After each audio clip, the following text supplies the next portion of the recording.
நான் பழனியில் இருந்தபோது இந்த சண்முக நதி ஆற்றில் குளித்து மகிழ்ந்ததாகவும் தற்போது இந்த சண்முக நதி அவல நிலைக்கு உள்ளானதை பார்க்கும்போது மனது வலிப்பதாகவும் மதுவிலக்குத்துறை அமைச்சர் பழனியில் ஆய்வின் போது செய்தியாளரிடம் தெரிவித்தார். திண்டுக்கல் மாவட்டம் பழனியில் மதுவிலக்குத்துறை அமைச்சரும் திண்டுக்கல் மாவட்ட பொறுப்பு அமைச்சருமாகிய விக்னேஷ் மற்றும் மாவட்ட ஆட்சித்தலைவர் துர்கா ஆகியோர் பழனி பகுதியில் ஆய்வு மேற்கொண்டனர். முன்னதாக வட்டாட்சியர் அலுவலகம், சண்முக நதி, வையாபுரி குளம் போன்றவற்றில் ஆய்வு மேற்கொண்டனர். தொடர்ந்து பத்திரிகையாளர் சந்திப்பில் பேசிய அவர், நான் சில காலம் பழனியில் வசித்தேன். அப்பொழுது இந்த சன்மானது ஆற்றில் குளித்து விளையாடி மகிழ்ந்த காலத்தில் சுத்தமாக பராமரிக்கப்பட்டு மக்கள் பயன்பாட்டிற்கு இருந்து வந்துள்ளது. ஆனால் தற்போது நிலையை பார்க்கும் பொழுது மனது மிகவும் வருத்தம் அளிக்கிறது என்றும், கூடிய விரைவில் இதை சுத்தப்படுத்தி பக்தர்களின் பயன்பாட்டிற்கு கொண்டு வர எல்லாவிதமான முயற்சிகளும் மேற்கொள்ளப்படும் என்றும், வையாபுரி குளம் தூர்வாரப்படும், அது மட்டுமின்றி சண்முக நதி விரைவில் தூர்வாரப்பட்டு சுத்தப்படுத்தப்படும் என்றும் அவர் தெரிவித்துள்ளார். அதேபோல் சண்முக நதியை அழகுபடுத்தவும் முயற்சி எடுக்கப்படும். குறிப்பாக திண்டுக்கல் மாவட்டம் சுற்றுலா பயணிகள் அதிகமாக வரும் பழனி, கொடைக்கானல் போன்ற பகுதிகளை உள்ளடக்கியது. எனவே விரைவில் திண்டுக்கல் மாவட்டம் அழகான மாவட்டமாக மாற்ற அனைத்து நடவடிக்கையும் எடுக்கப்படும் என்றும் தெரிவித்தார்.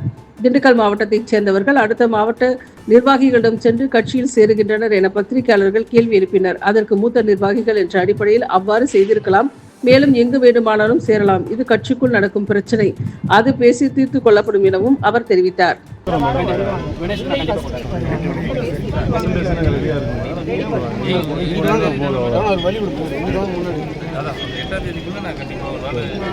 நான் திண்டுக்கல்லோட பொறுப்பு அமைச்சரா நான் பொறுப்பேற்றதுல இருந்து திண்டுக்கல்லுக்கு என்னால முடிஞ்ச அளவுக்கு மனசார இங்க வேலை செய்யணும், இங்க இருக்கிற அந்த நிர்வாகத்தை அந்த கட்டமைப்புகளை கொஞ்சம் உயர்த்தணும் அப்படிங்கிற நோக்கம் தான்.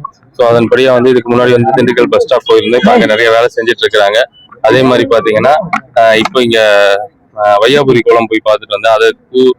அது மறுபடியும் சரி பண்ணணும். அந்த குளத்தை ஏன்னா பழனிங்கிறது தமிழ்நாட்டுல ரொம்ப அதிக வருமானம் வரக்கூடிய ஒரு தலம், அது சுற்றுலா தலமாகவும் சொல்லக்கூடிய அளவுக்கு அந்த பழனியை தரம் உயர்த்தணும். ஏன்னா பழனி கோயிலுக்கு பல கோடிக்கணக்கான பேர் நம்ம தமிழ்நாடு மட்டும் இல்லாம வெளிநாடுகள்ல இருந்தும் நம்ம பழனி கோயிலுக்கு வராங்க, வெளி மாநிலங்கள்ல இருந்து வராங்க. ஸோ நம்ம பகுதியை முதல்ல கொஞ்சம் சுத்தமா வச்சுக்கணும், தரமா வச்சுக்கணும் அப்படிங்கிற ஒரு ஆய்வு தான். அதபடி நீங்க சண்முக நதி பார்த்தா நான் அங்கேயே சொன்ன கலெக்டர் மட்டும் கூட இந்த ஆத்துல நானும் குளிச்சு விளையாண்டவங்கிறது அப்போ பார்த்த ஆறு இப்ப பாக்குறதுக்கு எனக்கு ரொம்ப கஷ்டமா இருக்கு. ஸோ எங்க கையில தமிழக வெற்றி கழகத்துடைய கையில அதிகாரம் இருக்கும்போது இந்த மாவட்டத்துக்கான அடிப்படை திட்டங்கள் எல்லாத்தையும் கொண்டு வரணும்னு ஆசைப்படுறோம். அடிக்கடி ஏற்படுது. நீங்க ஆய்வு பண்ணும்போதே உள்ள மின்சாரங்கள்லாம் இருந்தது ஆபீஸ்ல. அப்படியா?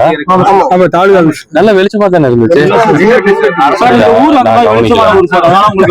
அப்புறம் என்ன சார், அதே மாதிரி நேற்று சட்டமன்ற தொடர்ல இந்த மாதிரி சம்பந்தப்பட்டவங்க அந்த வருமானத்துக்கு அதிகமா சம்பாதிக்கிறது, கட்சி சொல்லி சம்பாதிச்சு கூட ரைடு நடக்குது அப்படின்னாங்க. இன்னைக்கு வேலு வீட்டுல ரைடு நடக்குது சார். அவங்க சம்பந்தமா எல்லா இடத்துலயும் அமைச்சர் வீட்டுல ரைடு நடந்துச்சு சார்.